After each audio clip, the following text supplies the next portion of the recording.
Gubernur Jawa Barat Deddy Mulyadi juga sempat menemui Sudrajat, penjual es gabus yang viral. Namun dalam beberapa kali pertemuan, Sudrajat memang kerap memberi jawaban yang agak berubah-ubah ya, hingga membuat Deddy menegurnya untuk tidak boleh berbohong.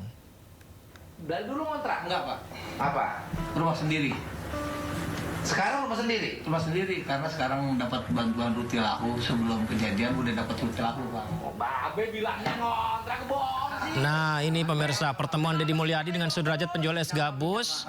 Bukan urusan Ada pernyataan yang kerap berubah-ubah dari Sudrajat, termasuk mengenai status rumah tempat tinggalnya. Jadi sempat Sudrajat bilang mengaku ngontrak, padahal informasi RT RW setempat Sudrajat punya rumah sendiri, warisan keluarga. Si Babe tanah sendiri dari mana? Dari bapaknya. Dari orang Jombang, Pak. Dari orang tuanya. Jombang. Berarti dikasih tanah? Rumah, Pak. Rumah. Dibeliin rumah dari orang tuanya. Oh. Rumah sendiri. Sekarang rumah sendiri? Rumah sendiri, karena sekarang dapat bantuan Rutilahu. Sebelum kejadian udah dapat Rutilahu, Pak. Oh, Babe bilangnya ngontrak, bohong sih. Kenapa sih Babe bohong terus? Minta maaf, minta maaf. Bukan urusan minta maaf, Babe nggak boleh bohong. Iya, Pak. Iya, Pak. Iya, iya. Jadi Babe itu rumah sendiri? Rumah sendiri, Pak. Tapi hancur rumahnya. Iya. Udah terserah, ntar dulu, urusan hancur gak hancur, ntar dulu. Iya. Rumah sendiri, tanahnya tanah sendiri. Tanah sendiri, Pak. Dan dulu si Babe tanah sendiri dari mana? Dari bapaknya. Dari orang Jombang, Pak. Dari orang tuanya. Jombang. nih. Berarti dikasih tanah. Rumah, Pak. Rumah. Dibeliin rumah dari orang tuanya. Oh. Babe ngebohong sama saya. Minta maaf, minta maaf. Ngebohong. Dia bilang ke saya dikasih warisan cuma 200.000. Rumah, Pak. Padahal dikasih rumah. Tahun 2007 tuh babenya beliin rumah situ. Iya. Berapa harga zaman itu? Zaman itu kurang lebih bangsa 40 juta. Sebentar dulu. kurang lebih ya kurang lebih bangsa 35-40, Pak. 40 jutaan. Babe kembali bilang, iya kan? Iya, iya. Iya kan, hanya kebagian 200.000. Rumahnya dijual 40 juta. Yang di Jakarta, Iya. dia kasih 200.000 doang. Nah itu dibeliin rumah. Saya digebuk ke orang tua saya. Babe dong, nggak boleh. Iya. Nggak boleh.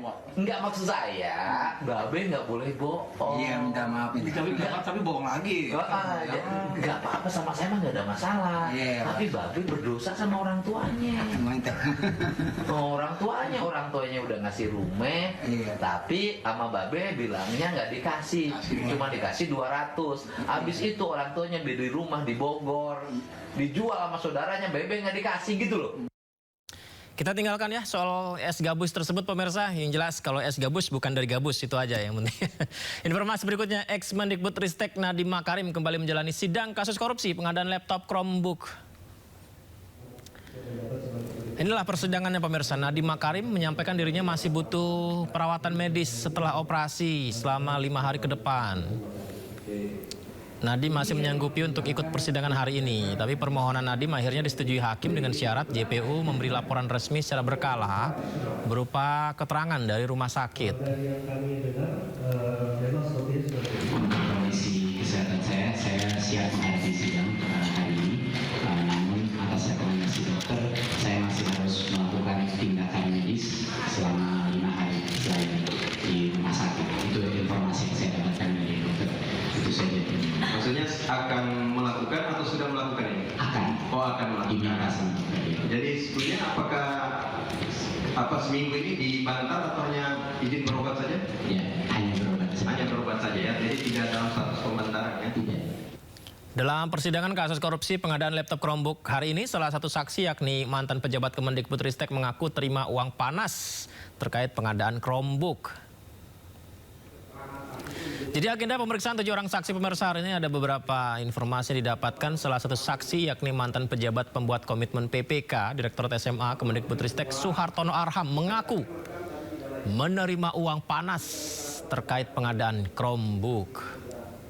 Suhartono mengaku terima uang $7.000 Amerika Serikat dari pihak penyedia Chromebook dan Chrome Device Management atau CDM.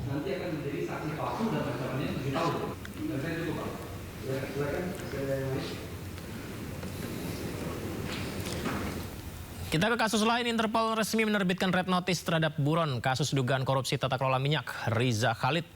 Menurut polisi, red notice itu terbit sejak 23 Januari 2026. Buronan korupsi minyak mentah Riza Khalid terus diburu.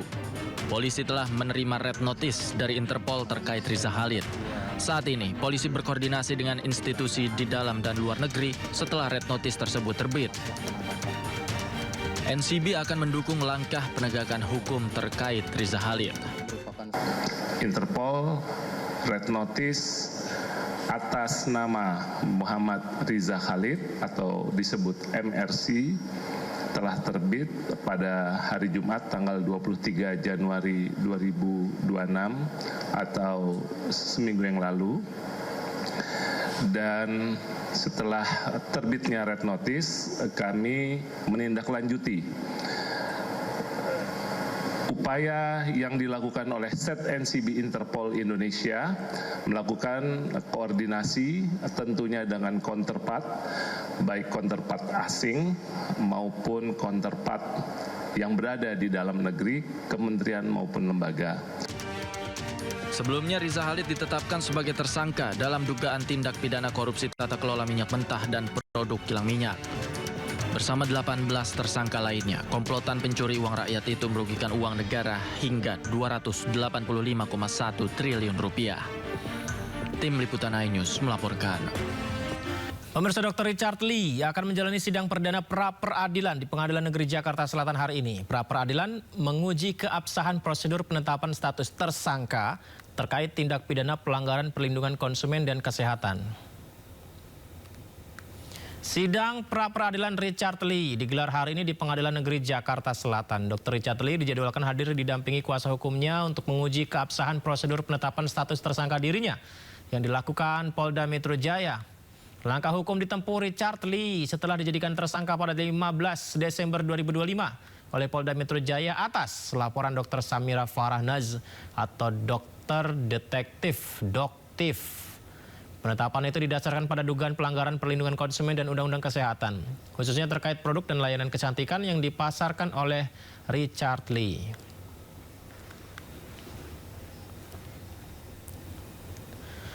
Informasi lain, Kejaksaan mengembalikan berkas perkara Roy Suryo CS terkait kasus tudingan ijazah palsu Presiden ke-7 RI Joko Widodo kepada penyidik kepolisian.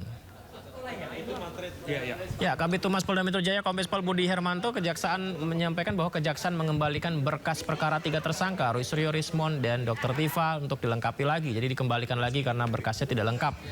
Kejaksaan merekomendasikan penyidik untuk melanjutkan pemeriksaan terhadap saksi dan ahli yang diajukan Roy Suryo CS. Setelah memeriksa, berkas perkara akan dilimpahkan lagi ke Kejaksaan untuk diproses ke meja hijau. Untuk berkas perkara sudah dikirim untuk koordinasi kepada Kejaksaan, tetapi ada beberapa petunjuk dari jaksa untuk melakukan pemeriksaan pendalaman terhadap saksi, saksi ahli, dan barang bukti lainnya. Nanti setelah itu lengkap pasti akan dikirim untuk Kejaksaan. Dan Roy Suryo menanggapi dirinya sudah memprediksi pengembalian berkas perkara oleh jaksa. Ia menilai pengembalian berkas pertanda penyidik belum memenuhi syarat dalam Kitab Undang-Undang Hukum Acara Pidana atau KUHAP.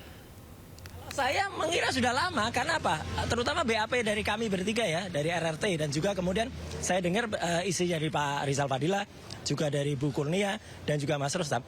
Kami itu menolak semua ya pertanyaan yang tidak ada hubungannya dengan tanggal yang ditanyakan pada saat surat panggilan. Pada surat itu kan tanggalnya adalah 22 Januari tahun 2025 atau 26 Maret 2020. Di tanggal-tanggal itu kami itu nggak ada. Jadi apa bisa? Mbak, itu kalau misalnya kita sebagai saksi, itu harus mengatakan apa yang kita lihat sendiri, apa yang kita dengar sendiri. Kita nggak boleh menceritakan. Pertanyaan ke saya waktu itu, apa yang Anda ketahui pada tanggal 22?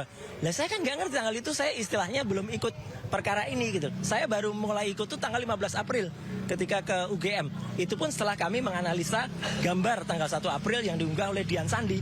Itu baru. Nah, kalau tanggal itu boleh ditanyain. Nggak ada pertanyaan tanggal itu.